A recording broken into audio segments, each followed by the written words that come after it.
These are Borah Voices. Hey, this is Chuck McHenry, host for the Borah Pridecast. You're about to listen to episode 5, produced and directed here at our very own Borah High School in beautiful Boise, Idaho. Lots of new stuff this time around and shows to come, so we hope you give it a listen.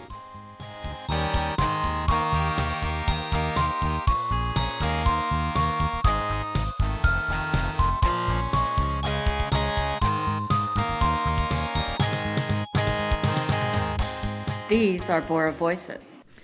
So my name is Morgan Holinka. I'm here with Hannah Marker, who's a senior here at Borah High School, and we're talking about her piece that has been up in the hallway for a little bit.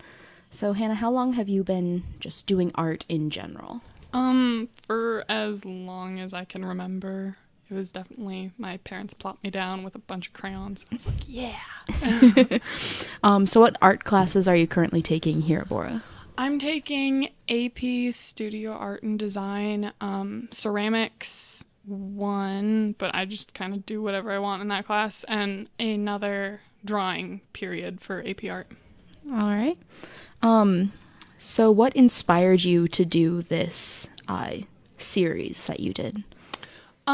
So the actual, theme of the series I didn't originally come up with, Miss Compton. Originally, I wanted to do just a series of portraits because I felt I was weak at them and wanted to improve the skill, and then Miss Compton came up to me and said, hey, what if you did Borah students? And I said, okay, I can roll with that. And so it developed from there, from the Borah students, and then I figured out overlaid the grid pattern on top so it mimicked a quilt and community, and yeah, it evolved. So what was the process like of choosing the students you wanted to feature? I actually went to classes taught by Miss Bolton, and she would say, hey, this is Hannah, she does art, she's looking for student pictures, and so a bunch of them would come file out of the classroom, and we'd all take pictures out in the hallway, and I'd tell them, oh, just make a funny pose, or turn this way. And so in the beginning, I had a ton of photos, 50 plus, and I had to narrow it down from there to see which ones weren't blurry, and which ones I thought worked well as a set. And what made you choose the mixed media that you did? The mixed media I decided to do because I wanted to emphasize Borah is a community, right? And so I wanted it to show that all of these different aspects can work together to form one thing. And so each media, I did 9, comes together to form the entire portrait, and then one portrait is part of the whole set. So. And what was the process like to be commissioned by Borah? I actually wasn't commissioned by Borah. It was Miss Compton and I came up with the idea, and I executed it, and I actually would have been fine if they were sitting in the back of my closet gathering dust. I would have been like, yeah, I'm proud of that work. But Miss Compton went to Mr. Stanley and said, hey, you should buy this. And Mr. Stanley was like, it looks pretty cool. And then he did, and now it's up. And what other pieces have been commissioned? Have you done? What other pieces that?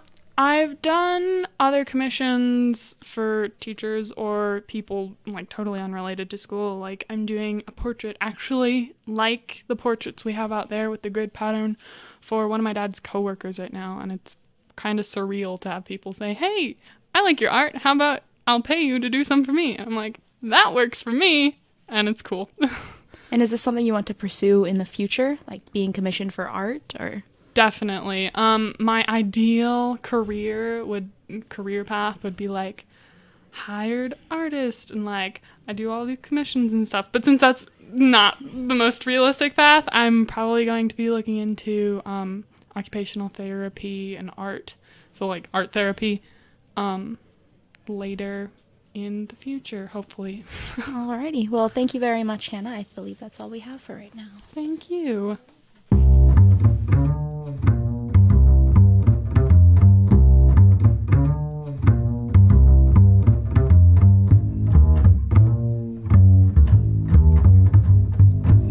These are Borah Voices. Hi, I am Hattie Smith, and I'm here with a teacher here at Borah, Miss Wadles, who is also a strong woman. You want to introduce yourself? My name is Amy Wadles. I teach study skills here at Borah. It's my second year here. I've been in the district for a while, and I'm a pro strong woman. Great. How did you first start as a strong woman? Through high school, I was athletic. Never remember the girls being in the weight room. Went to college and started taking some weightlifting classes just because it was interesting. And again, I was like the only girl in those classes. But I was also married at the time, and so my husband was in those classes with me. And he was into powerlifting. So fast forward, that became a hobby. And then I was teaching at Collister Elementary, and my principal at the time, Meredith St. Clair, her son Corey had just won his pro card, and he was promoting a local competition. And she invited me to come out training. So my daughter was born in September, and then I think in December I got out there and started training for my first competition. Right? It was awesome. Oh, that's crazy. And so my first competition then was June after she was born. So I'd totally bring her out in her little bouncy seat and whatever to keep her busy and free me up to train. So that's awesome. What sort of competitions have you competed in? Like what style of events, I guess? As far as strongman goes, you have your typical 5 events. So pressing, deadlift. Are we talking specific events or like competitions? Competitions. Competitions. I've done parking lot shows here in the Valley. Have competed in Washington, so Idaho's Strongest Woman, Strongest in the West. A lot of random small shows have been around that I've won. And then last year, I guess it was, trying to order it, I won America's Strongest Masters. Wow. So that's 40 and over. And then I also won my pro card. So for women, for as long as I've been competing, like since my daughter's a freshman now, there's never been a woman's pro card. And so that was like my first goal, was for that to happen. Finally, late last year, they introduced the pro card. And so this summer I went out and I won that. So I'm super excited about that. Can you explain what a pro card is for our audience? I don't know. Well, it's the idea of a pro athlete. Right. Obviously, in strongman, the money is much, much smaller. In strong woman, it's even smaller. So more from a competitive standpoint, it's the elite women, and you're competing in elite competitions. This weekend was World's Strongest Woman. That's another big accomplishment as the sport as a whole. When I first started competing, they had World's Strongest Woman on ESPN, like the men TV shows that's always on Christmas. They used to have women, and they discontinued it maybe after 3 years. And so the whole sport, all the women have always been waiting for this opportunity to come back. And it came back last year. And then this year I was invited to compete at it in the Masters division. Wow. And so it was this weekend. I was supposed to go, ended up injured, didn't compete. The world title is exciting, for sure. Right. But for me, my initial goal was always that pro card, so that pro status. So we don't make a lot of money, or hardly any, but that pro status is just that pinnacle that everybody has been looking for. And when you were talking about competitions, I don't know, like, what you wanted to know, or thrown in with strongman. I've done grip and mass wrestling, Highlander. It sounds like you've been around for some pretty major advancements for women in strongman, strong woman competitions. I would agree with that, yeah. That's crazy. That's awesome. It's super fun to see, my first competitions, they wouldn't have, it was very hard to find a women's class in a competition because there weren't enough women, or now these competitions, the women have divided into lightweight, middleweight, heavyweight. We have masters, and they're full. I mean, they're huge competitions with big opportunities that they haven't had before. Another big one was they added the Arnold Strong Woman too. Oh, yeah. That was about 5 years ago, probably. They added the women for that. So leaps and bounds. What has been the biggest challenge in your career?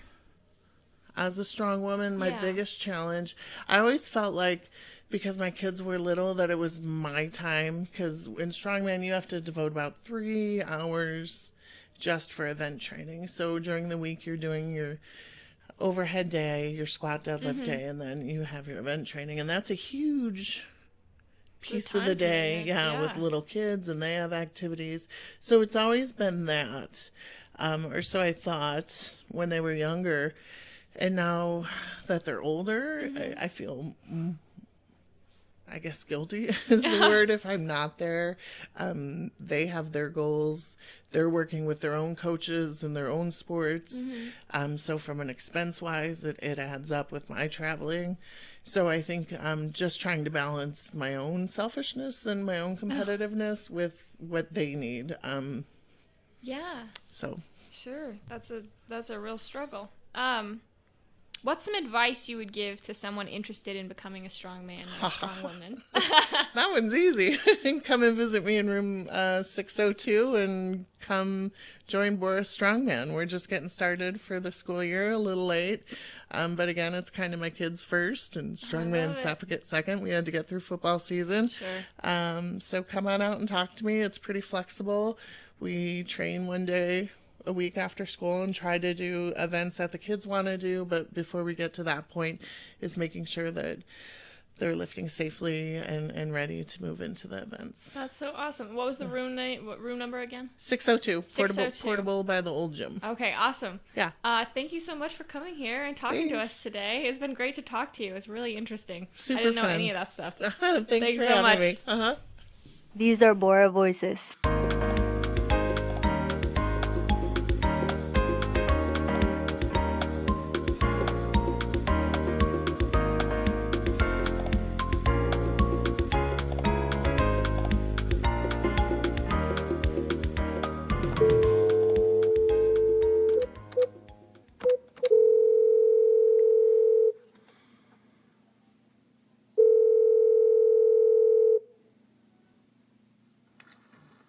Hello. Mr. Hofstetter. Hey, Rose. Hey, How's it going? this good. You? Doing fine. Good. I am. This is the installment of the Borah Pridecast Prep Period Cold Call. Cold Call. Can I ask you some questions? Oh, certainly. All right. How long have you been here at Borah? You know, been here about 14 years. And then what did you do before that? Before teaching? Before that, I taught at Eagle High Okay. for five years. What was your real job before teaching? Before I'm a structural engineer. I'm actually licensed in California. That's where I did my practice. Within the Bay Area. very cool. Did that prepare you for teaching? What you teach now? Yeah, I used a lot of it. Good. So yeah, it definitely prepared me. I feel like it gave me a little more kind of like real hands-on understanding of why you do these things and, you know, So what good it is. So do you believe in the phrase that people that can't do, teach? I believe in people that do it really well can teach. Mm-hmm. You believe in that? I think you have to know it pretty well to teach it pretty well. And be pretty good at it, yep. I agree. So what subjects do you teach? I teach AP Physics and AP Calculus. And what's your favorite thing to teach the young minds here at Borah? Maybe a subject or maybe even like a certain lesson. What's your favorite thing to teach? Well, I mean, I have great calculus students that are really fun to teach because they're great, fun kids. But to be honest with you, topics of physics are really, really interesting. And so probably the most interesting topic I think we teach is gravitation. We can get into just basically what is a black hole and how they work. And what's cool is that a kid with only about 2 months of physics can really understand the physics behind even stuff that complicated. Like what happens to somebody if they would possibly go into a black hole? What would happen to them? Well, what would? Well, there's a process. First of all, they would have to survive. It's called spaghettification. And what it tends to do is draw the human being into basically a strand of spaghetti. because the forces on one's feet are substantially greater than the forces on one's head. You're going foot first into a black hole. Uh-huh. And so it would stretch you with tens of thousands of G's of force until you were, as they call it, spaghettified. That's a technical term. Yep, it is. And students can actually understand these forces of spaghettification. I think if I got in a black hole, I would just scream. Yeah. Before I spaghettified. The other thing is, if you were screaming, nobody could see you in there screaming because no light can come out, nor could any sound come out, Well, a lot of good my screams would do then. So. Very cool, very cool. I'd love to take your class. Too bad I teach down the hall and don't have the time to do it. Well, likewise, I wish I could do anything artistic. I wish people could even read my writing. Mr. Hofstetter, I won't use any more time. Thank you very much. All right, thanks. All right, bye-bye. All right, talk to you later. Bye. These are Borah Voices!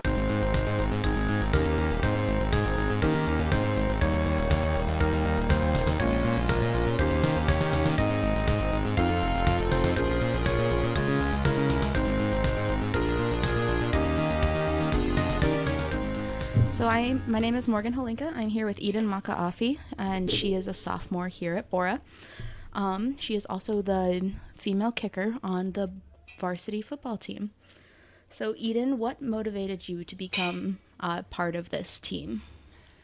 My brother, he is a senior, and I thought it'd be so cool to be able to be on the same team as him.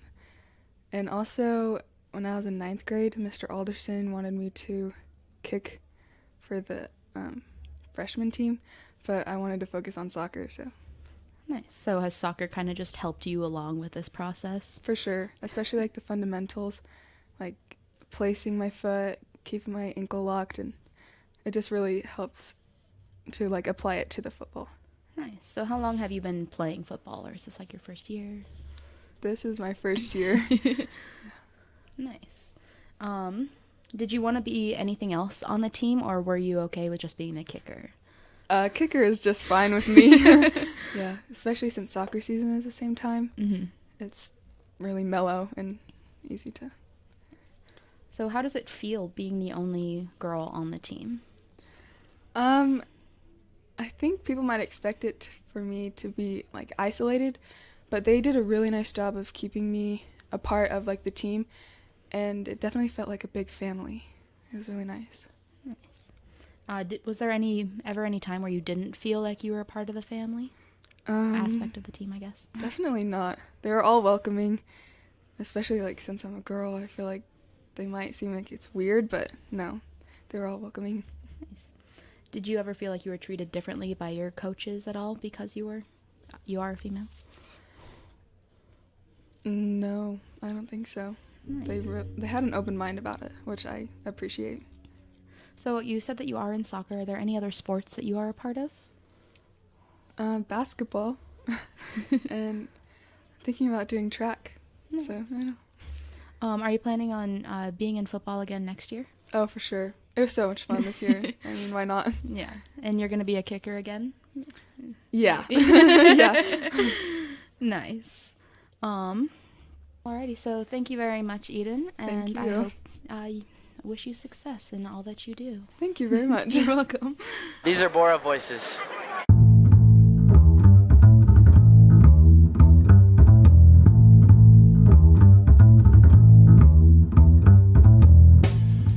For institutions that demand we pay tens of thousands of dollars a year for higher education, it seems that colleges could at least use some of that money to design a semi-functional website. Maybe some of you don't have experiences with college websites yet, but basically, you open it up and then you either see a photo of an autumnal campus or a culturally diverse ultimate frisbee game. The headers at the top of the page say things like admissions, student life, campus, and arts. Hovering over each reveals an equally vague drop-down menu that says things like explore, get involved, and stay connected. Trying to find a specific piece of information on a college's website is like a hellish dive into a wormhole. To find information about estimated total cost of attendance, for example, you might think you could just search it, but the search bar at the top of the page is broken and has seemingly, always, been broken. So you have to go from admissions to resources to cost and aid, and then to another drop-down menu that says cost of attendance. But once you click on it, it's actually just a paragraph explaining what cost of attendance is, and then you've learned nothing. College websites remind me of a labyrinth-esque maze. I worry their creators barely escape their own creations, or else they're trapped, wandering forever back through drop-down menus that all look the same. These are Borah voices. Since the Borah Pridecast is still in the sophomoric stages, we are in need of a few items from you, our Borah students. First of all, no podcast would be complete without theme music. We want student-produced music, either digitally or acoustic, to play throughout our show. We also want to showcase student writing, poems, short stories, essays. Send them our way. For details on either of these items, email us at borahpridecast@gmail.com. You can also find us on Twitter at Borah Pridecast, or come to the library for more information. Thanks for listening to episode number 5 of Borah's Pridecast. It's the start of second semester, and we hope to have many more Pridecasts for this semester. If you have any ideas for new ones, please let us know, and make sure and subscribe to us on SoundCloud, iTunes, and YouTube.